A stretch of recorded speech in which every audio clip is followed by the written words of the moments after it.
Dice Pedro Usagre Naranjo, creo que detrás de la deformación de la lengua siempre hay intereses ocultos, casi siempre políticos.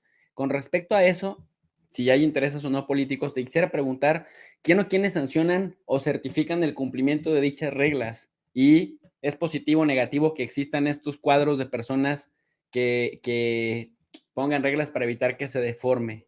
Para empezar, esa deformación no es tal. No es tal porque, como te digo, responde a necesidades de comunicación. Responde también a cómo impacta una lengua sobre otra. Y lo que hoy pudiera parecer una infracción a la regla, si la gente la usa mucho, mucho, mucho, mucho, mucho, con el paso de los años, este organismo, que es la Real Academia de la Lengua Española, puede certificar que ahora ya esta es la nueva forma de decirlo. Eso es sumamente notorio, por ejemplo, con la H. La H del español, que solo es el vestigio de una consonante o de algunas consonantes fricativas, que ya no están presentes en esas palabras.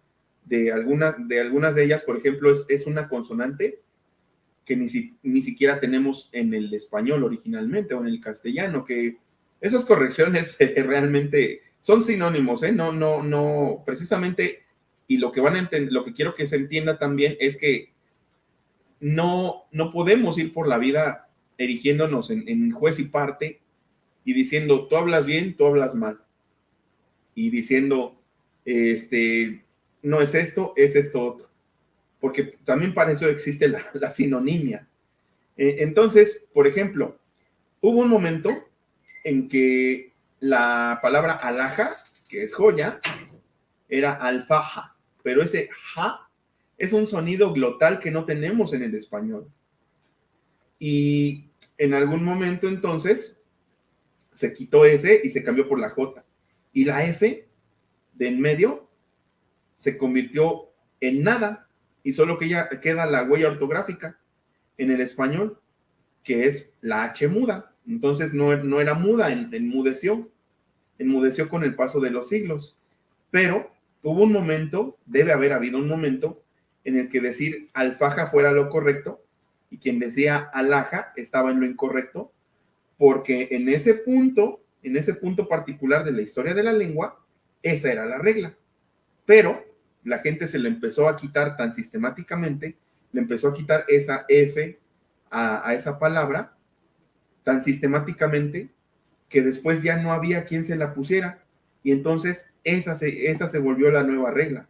Las reglas cambian con respecto a cómo está hablando la gente y no al revés. Y no es que la gente necesariamente tenga que hablar con respecto a las reglas. Por ejemplo, igualmente, ahora que preguntaban en cuanto a, no sé, el TODES, ¿no? Que manejan ciertas comunidades pro inclusión en Sudamérica, sobre todo. Ellos lo pueden decir así, pero va a ser muy difícil que ese cambio permee en el resto de la comunidad hablante, que somos muchísimos. Es más, el español es la lengua que más se habla en el mundo. Entonces, por eso es que necesitamos más bien que se vuelva constante y que se vuelva popular entre toda la comunidad hablante para que ahora sí ya se sancione que esa es la nueva regla. Pero no es que ni el organismo que pareciera que es normativo, pero no es normativo, más bien es descriptivo. No norma, no pone reglas, solo describe. La Real Academia solo describe. Describe cómo se habla en este momento. Pero, pues si no, ya hubiera salido una policía de la lengua, ¿no? Así como había una policía del pensamiento en este libro de George Orwell, precisamente, que hablábamos, pero pues no la hay.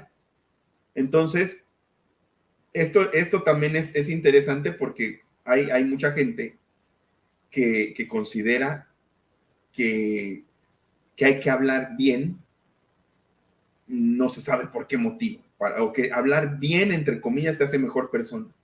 Pero si nos vamos directamente a lo que dice o lo que nos muestra el diccionario solo es referencial, pero nunca nos va a dar toda la gama de significados que podemos utilizar, y más nosotros, por ejemplo, en México, que apostamos mucho en nuestra comunicación cotidiana por el doble sentido.